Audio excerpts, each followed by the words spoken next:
ಕನ್ನಡದಲ್ಲಿ industry hit movies ಸಾಕಷ್ಟು ಬಂದಿದೆ. ಇಂಡಸ್ಟ್ರಿ ಹಿಟ್ ಮೂವೀಸ್ ಯಾವ್ದ್ಯಾವುದು ಅಂತ 3 ಪಾರ್ಟ್ಸಲ್ಲಿ ಈ ವಿಡಿಯೋ ಮಾಡ್ತಾ ಇದ್ದೀನಿ. ಈಗಾಗಲೇ ಪಾರ್ಟ್ 1 ಪಾರ್ಟ್ 2 ಈ ವಿಡಿಯೋಸ್ ಅಪ್ಲೋಡ್ ಮಾಡಿದ್ದೀನಿ.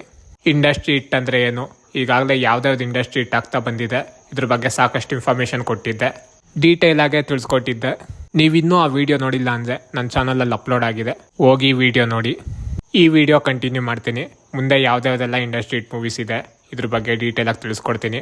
ಅದಕ್ಕೂ ಮೊದಲು ನೀವು ಇನ್ನೂ ನನ್ನ ಚಾನಲ್ ಸಬ್ಸ್ಕ್ರೈಬ್ ಮಾಡ್ಕೊಂಡಿಲ್ಲ ಅಂದರೆ ಸಬ್ಸ್ಕ್ರೈಬ್ ಮಾಡ್ಕೊಳ್ಳಿ. ಈ ಹಿಂದೆ ಡಾಕ್ಟರ್ ರಾಜ್ಕುಮಾರೇ ಡಾಮಿನೇಟ್ ಮಾಡ್ಕೊಂಬಂದಿದ್ರು. ನಾವು ಆ ಲಿಸ್ಟು ನೋಡಿದ್ರೆ ಅವ್ರ ಮೂವೀಸೇ ಎಲ್ಲ ಇಂಡಸ್ಟ್ರಿ ಹಿಟ್ಟಾಗಿ ಕಾಣಿಸುತ್ತೆ. ಮತ್ತು ಅವರು ಮೂವೀಸ್ ಮಾಡೋದು ಕಡಿಮೆ ಮಾಡಿದ್ರು. ಬಂಧನ ಡಾಕ್ಟರ್ ವಿಷ್ಣುವರ್ಧನ್ ಅವರು ಆ್ಯಕ್ಟ್ ಮಾಡಿರೋ ಮೂವಿ ಇದು. ಇವ್ರ ಕೆರಿಯರಲ್ಲಿ ಇದು ಫಸ್ಟ್ ಇಂಡಸ್ಟ್ರಿ ಹಿಟ್ ಮೂವಿ. ಈ ಮೂವಿ ಸ್ಟೋರಿ ತುಂಬಾ ಚೆನ್ನಾಗಿದೆ. ಮುಂದೆ ಏನಾಗುತ್ತೆ ಅನ್ನೋ ಒಂದು ಕುತೂಹಲದಲ್ಲಿ ಎಲ್ರೂ ಹಿಡಿದಿಟ್ಕೊಳ್ಳುತ್ತೆ. ಎಲ್ಲಾದ್ನೂ ತುಂಬ ಎಮೋಷನ್ನು ಮಾಡಿತ್ತು ಈ ಮೂವಿ. ಮತ್ತೊಂದು ಇಂಡಸ್ಟ್ರಿ ಹಿಟ್ ಮೂವಿ ಇದಾಗಿದೆ, ಅನುರಾಗ ಅರಳಿತು. ಮತ್ತೆ ಡಾಕ್ಟರ್ ರಾಜ್ಕುಮಾರ್ ಅವ್ರ ಮೂವಿನೇ ಇಂಡಸ್ಟ್ರಿ ಹಿಟ್ ಆಗಿದೆ. ಅವರು ಮೂವಿ ಕಡಿಮೆ ಮಾಡೋಣ ಅಂತ ಡಿಸೈಡ್ ಮಾಡಿದ್ರು, ಅವ್ರ ಅಭಿಮಾನಿಗಳು ಬಿಟ್ಟಿಲ್ಲ. ಗಲಾಟೆ ಎಲ್ಲ ಮಾಡಿದ್ರು ಮೂವಿ ಮಾಡಲೇಬೇಕು ಅಂತ. ಆಗ ಡಾಕ್ಟರ್ ರಾಜ್ಕುಮಾರ್ ಅವ್ರು ಮಾಡಿದ ಮೂವಿ ಅನುರಾಗ ಅರಳಿತು. ಇದು ತುಂಬಾನೇ ದೊಡ್ಡ ಸಕ್ಸಸ್ ಕಾಣ್ತು. ಎಲ್ಲ ಇಂಡಸ್ಟ್ರಿ ತಿರುಗಿ ನೋಡೋ ಥರ ಈ ಮೂವಿ ಮಾಡ್ತು. ಇದು ಯಾವ ರೀತಿ ಸಕ್ಸಸ್ ಆಗಿತ್ತು ಅಂದರೆ, ಈ ಸ್ಟೋರಿನ ಬಾಂಗ್ಲಾದೇಶು ಸೇರಿ 6 ಲ್ಯಾಂಗ್ವೇಜಲ್ಲಿ ರಿಮೇಕ್ ಆಗಿದೆ. ಮತ್ತೊಂದು ಇಂಡಸ್ಟ್ರಿ ಹಿಟ್ ಮೂವಿ ಇದಾಗಿತ್ತು, ಪ್ರೇಮಲೋಕ. ರವಿಚಂದ್ರನ್ ಅವ್ರ ಫಸ್ಟ್ ಮೂವಿ ಅಂತ ಎಲ್ಲರೂ ಅನ್ಕೊಂಡಿದ್ದಾರೆ. ಅವ್ರು ಈ ಮೊದಲೇ ಅಂಬರೀಷ್ ಅವ್ರ ಜೊತೆ ಕಾಣಿಸ್ಕೊಂಡಿದ್ರು. ಈ ಮೂವಿ ಯಾವ ರೀತಿ ಕ್ರೇಜ್ ಕ್ರಿಯೇಟ್ ಮಾಡಿತ್ತು ಅಂದ್ರೆ, ಆಗ ಎಲ್ಲಿ ನೋಡಿದ್ರು ಈ ಮೂವಿ ಸಾಂಗ್ಸೇ ಕೇಳಿ ಬರ್ತಿತ್ತು. ಈ ಮೂವಿ ಸ್ಪೆಷಾಲಿಟಿ ಇನ್ನೊಂದೇನಂದ್ರೆ, ಈ ಮೂವಿ ರಿಲೀಸ್ ಆಗಿ 100 ದಿನ ಆದ್ರೂ ಜನ ನೋಡೋಕಷ್ಟು ಬರ್ತಿರ್ಲಿಲ್ಲ. ಆಗ ಈ ಮೂವಿ ಸಾಂಗ್ಸ್ ಕೇಳಿ ಎಲ್ಲರಿಗೂ ಯಾವ ರೀತಿ ಇಷ್ಟ ಆಗಿತ್ತು ಅಂದ್ರೆ, ಈ ಚಿತ್ರದ ಸಾಂಗ್ಸು ಎಲ್ಲ ಕಡೆ ಒಂದು ಸೆನ್ಸೇಷನ್ ಕ್ರಿಯೇಟ್ ಮಾಡಿತ್ತು. ಎಲ್ಲಾದ್ನೂ ಥಿಯೇಟರ್ ಕಡೆ ಬರೋ ಥರ ಮಾಡಿದ್ರು. ಇದಕ್ಕೆ ಮತ್ತೊಂದಿರೋ ಹಂಸಲೇಖ ಅಂದ್ರೆ ತಪ್ಪಾಗಲ್ಲ. ಈ ಮೂವಿ ಇಂಡಸ್ಟ್ರಿ ಹಿಟ್ ಆಗೋದಕ್ಕೆ ಮೈನ್ ರೀಸನ್ನು ಹಂಸಲೇಖ ಅವರು ಕೂಡ. ರವಿಚಂದ್ರನ್ ಅವರ ಈ ಮೂವಿ ಇಂಡಸ್ಟ್ರಿ ಹಿಟ್ ಆಗಿದೆ. ನಂಜುಂಡಿ ಕಲ್ಯಾಣ. ರಾಜ್ಕುಮಾರ್ ಅವರು ಮೂವಿ ಮಾಡೋದು ನಿಲ್ಸಿದ್ರು, ಅವ್ರ ಮಕ್ಕಳು ಮೂವೀಸ್ ನೋಡಿ ಅಭಿಮಾನಿಗಳು ಖುಷಿ ಪಡ್ತಿದ್ರು. 1981ನಲ್ಲಿ ರಿಲೀಸ್ ಆಗಿದ್ದು ಈ ಮೂವಿ ತುಂಬಾನೇ ದೊಡ್ಡ ಸಕ್ಸಸ್ ಕಾಣ್ತು. ಮಾಲಾಶ್ರೀ ಅವರು ರಾಜ್ಕುಮಾರ್ ಅವ್ರ ಪ್ರೊಡಕ್ಷನ್ ಇಂದ ಇಂಟ್ರೊಡ್ಯೂಸ್ ಆದ್ರು. ಈ ಮೂವಿ ತುಂಬಾನೇ ದೊಡ್ಡ ಬ್ರೇಕ್ ತಂದು ಕೊಡ್ತು ಅವ್ರಿಗೆ. ಕನ್ನಡದಲ್ಲಿ ಮತ್ತೊಂದು ಇಂಡಸ್ಟ್ರಿ ಹಿಟ್ ಮೂವಿ ಇದಾಯಿತು, ಜೀವನ ಚೈತ್ಯ. ತುಂಬಾ ವರ್ಷಗಳು ಗ್ಯಾಪ್ ತಗೊಂಡು ಮತ್ತೆ ಡಾಕ್ಟರ್ ರಾಜ್ಕುಮಾರ್ ಅವರು ಮೂವಿ ಮಾಡಿದ್ರು. ಅದು ಅಭಿಮಾನಿಗಳ ಒತ್ತಾಯದ ಮೇಲೆ. ಇನ್ನು ಅವ್ರ ಮೂವಿ ರಿಲೀಸ್ ಆಗುತ್ತೆ ಅಂದ್ರೆ ಅದ್ರ ಸಂಭ್ರಮ ಯಾವ ರೀತಿ ಇರುತ್ತೆ ಅಂತ ಎಲ್ರಿಗೂ ತುಂಬಾ ಚೆನ್ನಾಗಿ ಗೊತ್ತು. ಇನ್ನು ತುಂಬಾ ವರ್ಷ ಗ್ಯಾಪ್ ತಗೊಂಡು ಮಾಡಿದ ಮೂವಿ ಇದು. ಈ ಮೂವಿ ಎಷ್ಟು ದೊಡ್ಡ ಸಕ್ಸಸ್ ಕಾಣ್ತು ಅಂದ್ರೆ, ಈ ಹಿಂದೆ ರಿಲೀಸ್ ಆಗಿದ್ದು ಯಾವ ಸಿನಿಮಾಗೂ ಕ್ರೇಜ್ ಇದ್ದಿಲ್ಲ, ಆ ರೀತಿ ಕ್ರೇಜು ಈ ಮೂವಿಗಿತ್ತು. ಈ ಚಿತ್ರದಲ್ಲಿ ರಾಜ್ಕುಮಾರ್ ಅವ್ರು ಆಡಿದ ಸಾಂಗ್ಗೆ ರಾಷ್ಟ್ರ ಪ್ರಶಸ್ತಿ ಕೂಡ ಬಂದಿತ್ತು. ಇವರು ಇಂಡಸ್ಟ್ರಿಗೆ ಬಂದಾಗಿಂದ ತುಂಬಾ ಜನರೇಷನ್ ಹೀರೋಸ್ ಬಂದ್ರು, ಆದ್ರೆ ಯಾರು ಇವ್ರಿಗೆ ಕಾಂಪಿಟೇಟರ್ ಇದ್ದಿಲ್ಲ. ಅದಕ್ಕೆ ಕನ್ನಡ ಸಿನಿಮಾಗೆ ಗಾಡ್ ಫಾದರ್ ಅಂತ ಇವ್ರನ್ನ ಕರೆಯೋದು. ಈ ಮೂವಿ ರಾಜ್ಕುಮಾರ್ ಅವರ ಕಡೆ ಇಂಡಸ್ಟ್ರಿ ಹಿಟ್ ಮೂವಿ ಆಗಿದೆ. ಓಮು ಇದನ್ನ ಇಂಡಸ್ಟ್ರಿ ಹಿಟ್ ಅಂದ್ರೆ ತಪ್ಪಾಗುತ್ತೆ, ಆಲ್ ಟೈಮ್ ಇಂಡಸ್ಟ್ರಿ ಹಿಟ್ ಅಂತ ಇದನ್ನ ಕರಿಬಹುದು.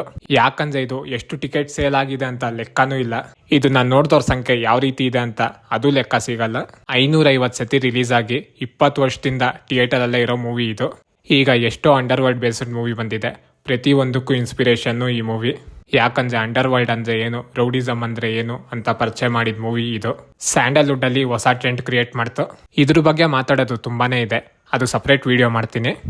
ಈ ವಿಡಿಯೋ ಬೇಕು ಅನ್ನೋರು ಕಮೆಂಟ್ ಮಾಡಿ ತಿಳಿಸಿ. ಜನುಮದ ಜೋಡಿ. ಶಿವರಾಜ್ಕುಮಾರ್ ಅವ್ರ ಸಿನಿಮಾ ಯಾವ ರೀತಿ ಬರುತ್ತೆ ಅಂತ ಎಲ್ರಿಗೂ ತುಂಬಾ ಚೆನ್ನಾಗಿ ಗೊತ್ತು. ಅವ್ರದ್ದು ವರ್ಷಕ್ಕೆ 3 ಮೂವೀಸ್ ಆದ್ರೂ ರಿಲೀಸ್ ಆಗುತ್ತೆ. ಅದೇ ತರ ಈ ಮೂವಿ ಓಮ್ ಆದ್ಮೇಲೆ ತುಂಬಾ ಬೇಗ ಬಂದಿತ್ತು. ಇದು ರಿಲೀಸ್ ಆದಾಗ ಇನ್ನ ಓಮ್ ಮೂವಿ ಥಿಯೇಟರ್ ಅಲ್ಲೇ ಇತ್ತು. ಶಿವರಾಜ್ಕುಮಾರ್ ಅವ್ರಿಗೆ ಶಿವರಾಜ್ಕುಮಾರೇ ಕಾಂಪಿಟೇಟರ್ ಆಗಿದ್ರು. ಆಗ ಎಲ್ಲಿ ನೋಡಿದ್ರು ಬರೀ ಶಿವರಾಜ್ಕುಮಾರ್ ಅವ್ರ ಮೂವೀಸೇ ಇತ್ತು. ಈ ರೆಕಾರ್ಡ್ನ ಡಾಕ್ಟರ್ ರಾಜ್ಕುಮಾರ್ ಅವ್ರ ಆದ್ಮೇಲೆ ಶಿವರಾಜ್ಕುಮಾರ್ ಅವರೇ ಮಾಡಿರೋದು. ಎಲ್ರಿಗೂ ಗೊತ್ತಿರೋ ಹಾಗೆ ಕಂಟಿನ್ಯೂಸ್ಲಿ ಇಂಡಸ್ಟ್ರಿ ಹಿಟ್ ಆಗಿರೋದು ಬರೀ ರಾಜ್ಕುಮಾರ್ ಅವ್ರ ಮೂವೀಸ್ ಮಾತ್ರ. ಇದಾದ್ಮೇಲೆ ಶಿವರಾಜ್ಕುಮಾರ್ ಅವ್ರ ಮೂವಿ ಇದು ಕ್ರಿಯೇಟ್ ಮಾಡ್ತು. ಈ 2 ಮೂವೀಸ್ ಟಿಕೆಟ್ ಯಾವ ರೀತಿ ಸೇಲ್ ಆಗಿತ್ತು ಅಂದ್ರೆ, ಓಮು ಮತ್ತೆ ಜನುಮದ ಜೋಡಿ. ಈಗಿನ ಟಿಕೆಟ್ ಪ್ರೈಸ್ಗೆ ಕಂಪೇರ್ ಮಾಡಿದ್ರೆ ಇನ್ನೂ ಈ ಮೂವಿಗಳೇ ಇಂಡಸ್ಟ್ರಿಯಾಗಿ ಕನ್ಸಿಡರ್ ಮಾಡ್ಬೋದು, ಆ ರೀತಿ ಟಿಕೆಟ್ಸ್ ಸೇಲ್ ಆಗಿತ್ತು. ಓಮ್ ಸಿನಿಮಾ ಡೈರೆಕ್ಷನ್ ಮಾಡಿ ತುಂಬಾನೇ ದೊಡ್ಡ ಇಂಡಸ್ಟ್ರಿ ಇಟ್ಕೊಂಡಿದ್ದು ಉಪೇಂದ್ರ ಅವರು. ಇವ್ರ ಡೈರೆಕ್ಷನ್ ಮೂವೀಸ್ಗೆ ತುಂಬಾನೇ ಫ್ಯಾನ್ಸ್ ಹುಟ್ಕೊಂಡ್ರು. ಅದಾದ್ಮೇಲೆ ಇವರೇ ಹೀರೋ ಆಗಿ ಮುಖಾಂತರ ಕಾಣಿಸ್ಕೊಂಡ್ರು. ಇವ್ರ ಮೂವೀಸ್ ಅಲ್ಲಿ ಇದ್ದಿದ್ದ ಸಾಂಗ್ಸು, ಡೈಲಾಗ್ಸು ತುಂಬಾನೇ ಕ್ರೇಜ್ ಕ್ರಿಯೇಟ್ ಮಾಡಿತ್ತು. ಈ ಸಿನಿಮಾ ಮೊದಲು ನೆಗೆಟಿವ್ ಬಂದ್ರು, ಆಮೇಲೆ ಈ ಮೂವಿ ತುಂಬಾ ದೊಡ್ಡ ಇಂಡಸ್ಟ್ರಿ ಹಿಟ್ ಆಯ್ತು. ಯಜಮಾನ ವಿಷ್ಣುವರ್ಧನ್ ಅವರ 2ನೇ ಇಂಡಸ್ಟ್ರಿ ಹಿಟ್ ಮೂವಿ ಇದು. ಇವ್ರದ್ದು ತುಂಬಾ ಮೂವೀಸ್ ರಿಲೀಸ್ ಆಗ್ತಿತ್ತು, ಆದ್ರೆ ಇವ್ರು ಅನ್ಕೊಳೋ ತರ ಯಾವುದು ಸಕ್ಸಸ್ ಕಾಣ್ತಿರ್ಲಿಲ್ಲ. ಆಗ ತುಂಬಾ ದೊಡ್ಡ ಸ್ಟಾರ್ ಕಾಸ್ಟ್ ಜೊತೆ ಶಶಿಕುಮಾರು, ಅಭಿಜಿತ್ ಇವರೆಲ್ಲ ಆಗ ಟ್ರೆಂಡಲ್ಲಿ ಇದ್ದಿದ್ದು ಹೀರೋಸು.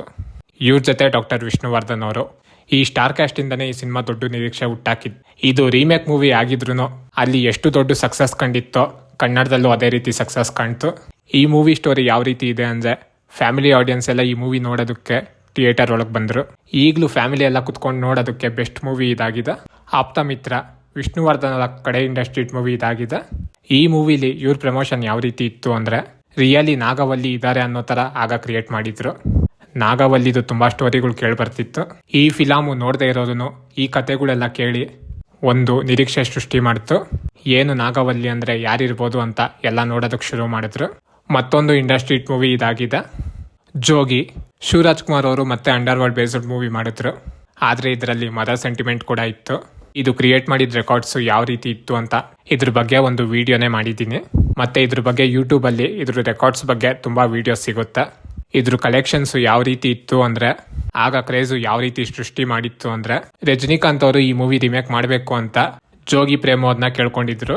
ಮತ್ತೆ ಎಲ್ಲಾ ಭಾಷೆಯಲ್ಲೂ ರಿಮೇಕು ಮಾಡಿದ್ರು. ಆದ್ರೆ ಈ ರೀತಿ ಎಲ್ಲೂ ಸಕ್ಸಸ್ ಕಂಡಿಲ್ಲ. ತಮಿಳಲ್ಲಿ ಧನುಷ್ ಅವ್ರು ಮಾಡಿದ್ರು, ತೆಲುಗಲ್ಲಿ ಪ್ರಭಾಸ್ ಅವ್ರು ಮಾಡಿದ್ರು. ಆದ್ರೆ ಕನ್ನಡದಲ್ಲಿ ಶಿವರಾಜ್ ಕುಮಾರ್ ಮತ್ತೆ ಅರುಂಧತಿ ನಾಗು ಇವ್ರ ಆಕ್ಟಿಂಗು ಯಾವ ರೀತಿ ಇತ್ತು ಅಂದ್ರೆ, ಪ್ರತಿಯೊಬ್ರು ಕಣ್ಣಲ್ಲೂ ನೀರು ಬರ್ಸಿತ್ತು. ದೂರ ಆಗಿದ್ದ ಎಷ್ಟೋ ಜನ ತಾಯಿ ಮಕ್ಕಳು ಎಲ್ಲ ಒಂದಾದ್ರು. ಹಿಂದಿಲಿ ಸಲ್ಮಾನ್ ಖಾನ್ ಅವರು ಕೇಳ್ಕೊಂಡಿದ್ದಂತೆ ಈ ಸಿನಿಮಾ ರಿಮೇಕ್ ಮಾಡೋದಕ್ಕೆ. ಆದ್ರೆ ಪ್ರೇಮ್ ಅವರು ಇದು ಶಿವರಾಜ್ ಕುಮಾರ್ ಅವ್ರಿಗೆ ಮಾತ್ರ ಸೆಟ್ ಆಗೋದು, ಯಾರಿಗೂ ಆಗಲ್ಲ ಅಂತ ಅದನ್ನ ಮಾಡಿಲ್ಲ ಅಂತ. ಕನ್ನಡದಲ್ಲಿ ಮತ್ತೊಂದು ಇಂಡಸ್ಟ್ರೀಟ್ ಮೂವಿ ಇದಾಗಿದೆ ಮುಂಗಾರು ಮಳೆ.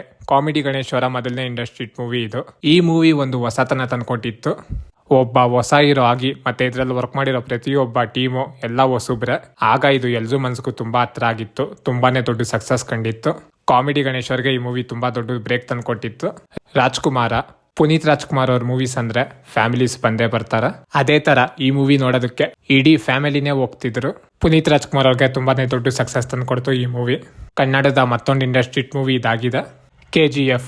ಇದ್ರ ಬಗ್ಗೆ ಎಲ್ರಿಗೂ ತುಂಬಾ ಚೆನ್ನಾಗಿ ಗೊತ್ತು. ಫಸ್ಟ್ ಟೈಮ್ ಕನ್ನಡದಲ್ಲಿ ತುಂಬಾ ಹೈ ಬಜೆಟ್ ಅಲ್ಲಿ ಮಾಡಿದ ಮೂವಿ ಇದು. ತುಂಬಾ ವರ್ಷ ಟೈಮು ತಗೊಂಡು ಅದೇ ರೀತಿ ಪ್ರಮೋಷನ್ಸ್ಗೂ ಕೋಟಿ ಕೋಟಿ ಖರ್ಚು ಮಾಡಿದ್ರು. ಯಾಕಂದ್ರೆ ಈ ಮೂವಿ ಮೇಲೆ ಅಷ್ಟು ನಂಬಿಕೆ ಇಟ್ಟು ಈ ಟೀಮ್ಗೆ. ಈ ಹಿಂದೆ ರಾಜಮೌಳಿ ಅವ್ರ ಸಿನಿಮಾ ಬಾಹುಬಲಿ ಇದನ್ನ ಪ್ಯಾನ್ ಇಂಡಿಯಾ ಅಂತ ಮಾಡಿ ಫಸ್ಟ್ ಟೈಮ್ ಸೌತ್ ಅಲ್ಲೇ ತುಂಬಾ ದೊಡ್ಡ ಸಕ್ಸಸ್ ಕಂಡಿದ್ರು. ಇದೇ ವೇನ ಫಾಲೋ ಮಾಡಿದ್ KGF ಟೀಮ್. ಫಸ್ಟ್ ಪಾರ್ಟ್ನ ತುಂಬಾ ಕಡೆ ರೀಚ್ ಮಾಡೋದಕ್ಕೆ ಟ್ರೈ ಮಾಡಿದ್ರು. ಅದೇ ತರ ಈ ಮೂವಿ ಎಲ್ರಿಗೂ ತುಂಬಾ ಇಷ್ಟ ಆಯ್ತು. ಪಾರ್ಟ್ 2ಗೆ ತುಂಬಾ ನಿರೀಕ್ಷೆ ಹುಟ್ಟೋ ತರಾನು ಸೃಷ್ಟಿ ಮಾಡ್ತು. ಕನ್ನಡದಲ್ಲಿ ಮತ್ತೊಂದು ಇಂಡಸ್ಟ್ರೀಟ್ ಮೂವಿ ಇದಾಗಿದೆ KGF 2. ಈ ಮೊದಲೇ KGF 1 ಬಂದಿರೋ ಕಾರಣದಿಂದ ಇದ್ರ ಬಗ್ಗೆ ತುಂಬಾನೇ ನಿರೀಕ್ಷೆ ಇತ್ತು. ಅದೇ ತರ ಈ ಮೂವಿಗೂ ತುಂಬಾ ಪ್ರಮೋಷನ್ಗಳು ಮಾಡಿದ್ರು. ತುಂಬಾನೇ ಟೈಮ್ ತಗೊಂಡು ದೊಡ್ಡ ನಿರೀಕ್ಷೆ ಕ್ರಿಯೇಟ್ ಮಾಡಿದ್ರು. ಈ ಮೂವಿ ಎಲ್ಲ ಕಡೆ ರೀಚ್ ಮಾಡಬೇಕು ಅಂತ ಪ್ಯಾನ್ ಇಂಡಿಯಾ ಆರ್ಟಿಸ್ಟ್ ಈ ಮೂವಿಲಿ ನಾವು ನೋಡ್ಬೋದು. ರವೀನಾ ತಂಡಾರ್, ಸಂಜಯ್ ದತ್. ಆಗ ಇವ್ರಿಗೆ ತುಂಬಾನೇ ಒಳ್ಳೆ ಮಾರ್ಕೆಟ್ ಇತ್ತು.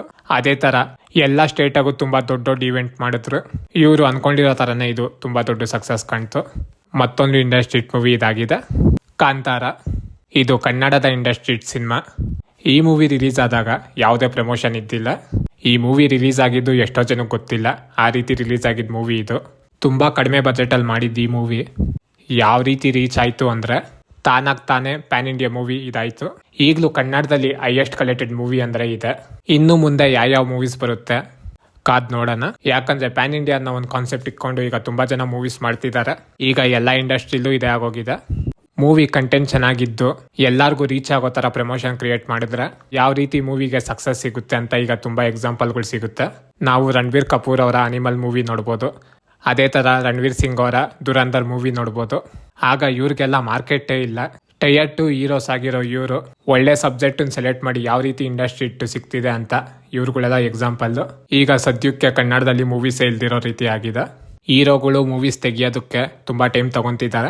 ಇದೇ ರೀತಿ ಆಯ್ತು ಅಂದ್ರೆ ಮುಂದೆ ಏನಾಗುತ್ತೋ ಗೊತ್ತಿಲ್ಲ, ಕಾದ್ ನೋಡೋಣ. ನಿಮ್ಗಿದ್ರ ಬಗ್ಗೆ ಏನನ್ನಿಸ್ತೋ ಕಮೆಂಟ್ ಮಾಡಿ ತಿಳಿಸಿ. ಇದೇ ತರ ಇನ್ನೂ ಒಳ್ಳೊಳ್ಳೆ ಅಪ್ಡೇಟ್ಸ್ಗಳು ಕೊಡ್ತೀನಿ. ಚಾನಲ್ ಸಬ್ಸ್ಕ್ರೈಬ್ ಮಾಡ್ಕೊಳ್ಳಿ.